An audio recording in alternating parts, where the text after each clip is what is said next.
Hello friends, welcome back to my channel Suma dot Chuni. So ನಾನಿವತ್ತು ಮಾಡ್ತಾ ಇದ್ದೀನಿ different type of vlog. So ಹುಣ್ಣಿಮೆ ಆಗಿ ಒಂದು 5 ದಿನಕ್ಕೆ ಚಂದ್ರ ಹೇಗೆ ಬಾನಂಗಳದಲ್ಲಿ ಮೂಡಿ ಬಂದಿದ್ದಾನೆ, ಬೆಳದಿಂಗಳ ಸಮಯದಲ್ಲಿ ಬೆಳದಿಂಗಳ ಬೆಳಕಿನಲ್ಲಿ ಸೊ ಹೇಗೆ ಚಂದ್ರನ ನೋಟ ಇರುತ್ತೆ. ನಮಗೊಂದು ಪೊಯಮ್ ಇತ್ತು, ಬಾನಲ್ಲಿ ಇವನೇ ಬಹುದೂರ ಅಂತ. ನಮಗೊಂದು ಪೊಯಮ್ ಇತ್ತು ಚಿಕ್ಕ ವಯಸ್ಸಲ್ಲಿ. ಪೂರ್ವಕ್ಕೆ ಸೂರ್ಯನು ಹುಟ್ಟುವನು, ಕಿರಣದ ಮಾಲೆಯ ಕಟ್ಟುವನು, ಪಶ್ಚಿಮಕ್ಕೆ ಚಂದ್ರನು ಉದಯಿಸುವನು, ಬಾನಲಿ ಇವನೇ ಬಹುದೂರ.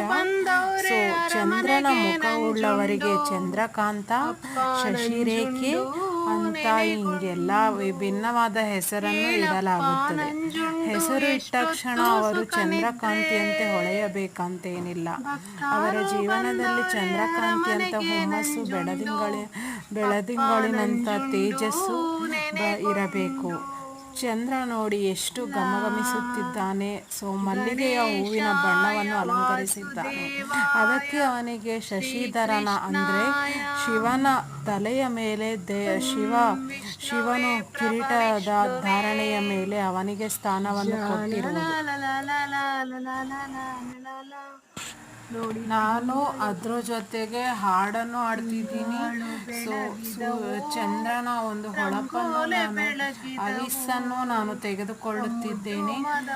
ಚಂದ್ರ ಎಂದರೆ ಅವನಿಗೆ ಒಂದು ಹೊಳಪಿದೆ, ಸೂರ್ಯ ಎಂದರೆ ಅವನಿಗೆ ಒಂದು ತೇಜಸ್ಸಿದೆ, ಭೂಮಿ ಎಂದರೆ ಭೂಮಿಗೊಂದು ತೇಜಸ್ಸಿದೆ.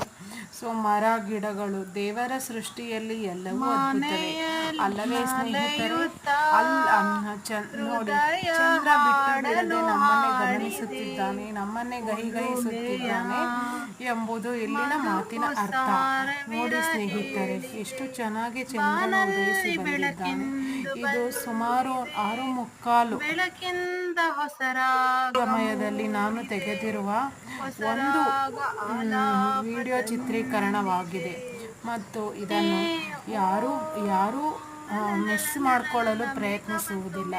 ಈ ಒಂದು ನೋಟವನ್ನು ಎಲ್ಲರೂ ಬೇಕು ಎಂದು ಅನ್ನುತ್ತಾರೆ.